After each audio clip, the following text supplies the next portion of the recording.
Hey guys, Tim with Defense Mechanisms. I just want to talk a little bit about what it takes, what gear you have to start taking the kind of classes that we take. To get into it, what I would recommend for a student thinking about taking their first live fire shoot house is I would recommend that you first took a flat range carbine class. There's a lot of good flat range carbine classes out there. Sentinel Concepts, Kinetic Consulting, Alliance Police Training. I don't know, there's infinity. There's lots of great carbine classes. But before you jump into a CQB environment with a partner live fire, it probably makes a ton of sense that you're familiar with your carbine, how to load it, safe handling, that kind of stuff. So the first thing I would recommend that you have is a carbine class under your belt. So in my box, this is kind of my box of goodies, the stuff that I take to most of my classes, and it'll shift from class to class. But for a shoot house class, one of the first things at the top of my box is always my carbine. This one right now is converted to UTM because my last class over the weekend was a UTM class, and so carbine and the requisite skills that go with it. Right, you should have a carbine class under your belt. Other stuff people don't think about preparing for classes like this is that it's going to happen in the dark. There's going to be dark. So one of the first things that comes out of my box after I put my rifle in a rifle rack is a battery charger, and I have a whole pouch up here committed to batteries, all kinds of different batteries for my flashlights, optics, lasers, all the stuff that I bring to class. I think people kind of forget and overlook batteries. If you are the kind of guy who put a battery in your flashlight once and thinks it'll be fine, understand that that is not the case. You start doing shoot house runs that even last 25 minutes. I'm changing my batteries after every run, which means I always have a couple batteries. I like 18650 batteries for all my white light, so I always have a couple batteries on the charger, and every run I'm switching fresh batteries into my rifle so that I am preparing for every shoot house run just like I would in the real world. I want to go in with loaded mags, I want to go in with loaded batteries, and I want to have battery reloads on me. So where do I keep my battery reloads? My plate carrier. And because we're talking about like a live fire shoot house class, plate carrier with rifle rated plates is part of the safety requirements. And I did mention I carry batteries in here. And I like this. I keep it in a little zippered half pocket on my kit. It keeps batteries where I need them. And you'll see that this plate carrier is not set up for tons of mags. It's got there's room for one rifle mag, one pistol mag, but normally gets a Leatherman. What do you need for your first live fire shoot house class? Well, you don't need much. You do need rifle rated plates and plate carriers, but if that class is at Alliance, Ohio, where we train, you can make arrangements ahead to borrow stuff. And this is what I would recommend. If you are just starting to get into this and trying to figure out what you need, you should not run out and buy a bunch of gear.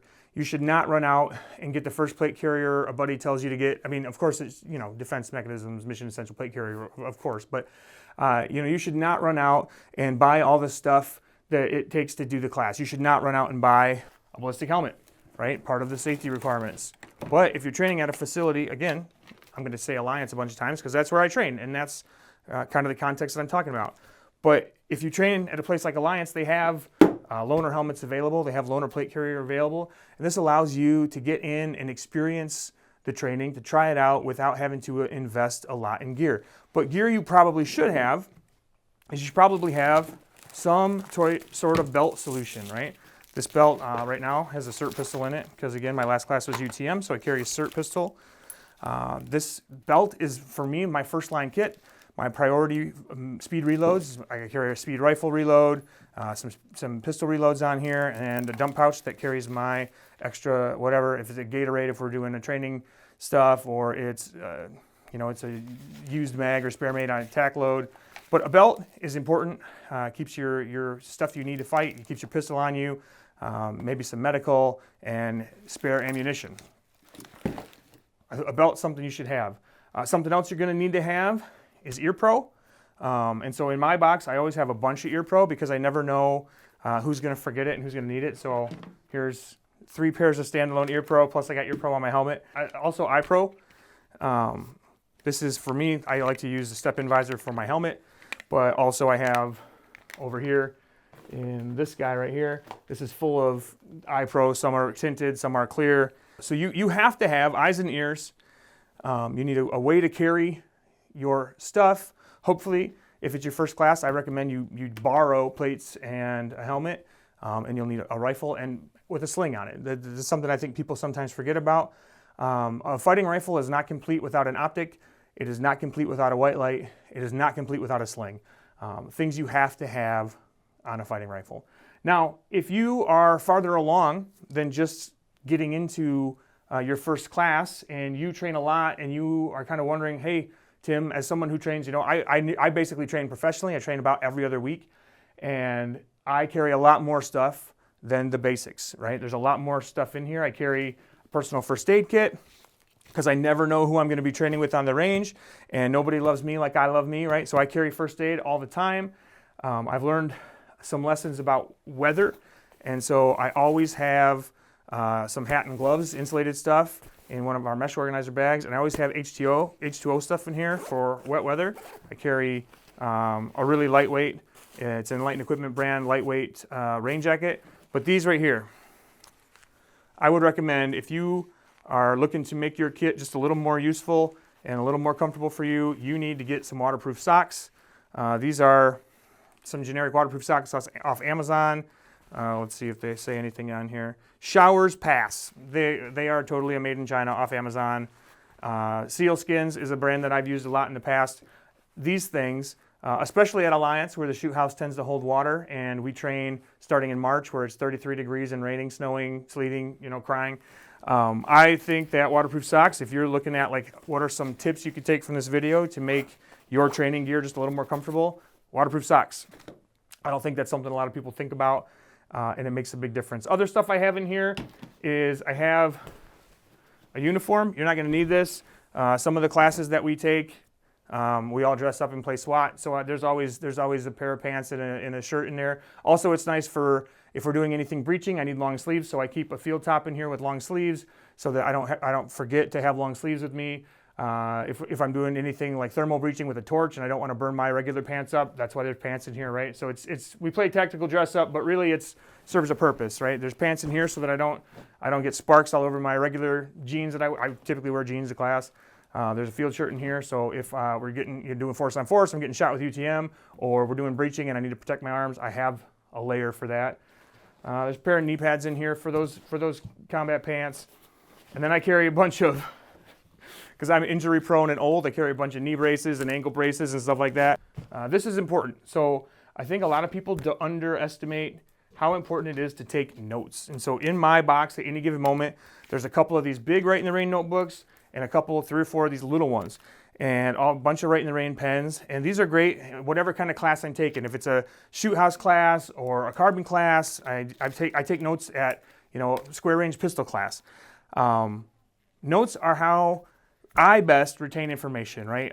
You can kind of flip to any page in here, and there's going to be a bunch of chicken scratch, whatever I was learning that day, different classes.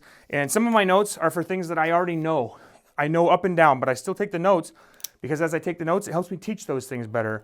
As I take the notes, it helps me solidify the language around it as in our program at Alliances, I'm one of the more experienced students. It helps me, by taking notes, it helps me say the things the right way that the lesser experienced students, they need me to say it the way that the instructors say it, that kind of stuff. So taking notes keeps that all fresh, and it's just another exercise in cementing the information. So you got to have good note-taking material. All this for me is in our little notebook organizer. A big deal for us is we line our boxes with Velcro. You can buy adhesive Velcro off Amazon. 3M, I think, makes some like wipes that you should wipe the surface with first so that the Velcro sticks to it, and those work really good. But all of our, everything's Velcro lined, so we can add, I have my nods, I have gloves. Some of the gloves these are gloves for like if I'm doing breaching. I have force on force, padded gloves for if I'm actually getting shot with UTM. There's nothing worse than getting shot in the fingers. It's like the number one thing that happens, and it's the worst. I have a UTM box here. This has my UTM bolts normally in it. But right now it has my live bolts because my gun's converted to UTM. Chem lights, we do a lot of chem light marking. I've talked about PID videos and stuff, so I bring a bunch of chem lights with me. What's in this one? This is a soder. We go into some really nasty old houses sometimes, and we're kicking up and breathing the nasty dust in there. And so I bring a soder. I'll be honest, I never have actually used it, but I bring it because, you're supposed to. Sun and chalk, I think this is something people don't think about a lot. is when you're training outside, the sun will burn you. And so I bring Neutrogena, makes an awesome spray-on suntan lotion that you can spray on, rub in, and off you go. And it's not all gummy, and it's not a big deal, and your hands aren't slippery on your breaching tools or your rifle or that kind of stuff. And so, I make sure that I have that stuff. There's some chalk in there if I'm doing pistol shooting, and I already put sunscreen on, that I can put some of that liquid chalk on my hands, and it will, it'll take the slippery away and make them tacky again. Tools, right? Like you're gonna have your equipment. Sometimes you need to take a laser off and re-zero, or you need a little screwdriver, you need some Allen keys. So I bring a small set of tools. This one down here has got eye pro in it. Got to have a bunch of different glasses for different lighting conditions, stuff like that. I carry a backpack. This is a plus up my plate carrier for, again, if we're doing off-site ops, we're doing breaching ops, I need to carry additional tools, or we're going to be off-site, I need water, food, snacks. Well, there you have it, guys. I hope this gives you a good look into the kit that I prepare for Shoot House class. Hopefully gives you an idea of what you do need and what maybe you don't need to start. If you have any questions about any of this kind of kit, message us below. Questions about how we set up our stuff or what you need. Shoot us a message, hit us in the comments. Like, subscribe, share, follow, all this stuff on social. We'd love to hear from you guys. If you have any ideas or products that you need, that you really need, that nobody makes, hit us up. We'd love to hear from you. That you guys really drive a lot of our innovation and ideas. We can only take it so far without you. So we really appreciate it, and I'm sure I'll see you on the next one.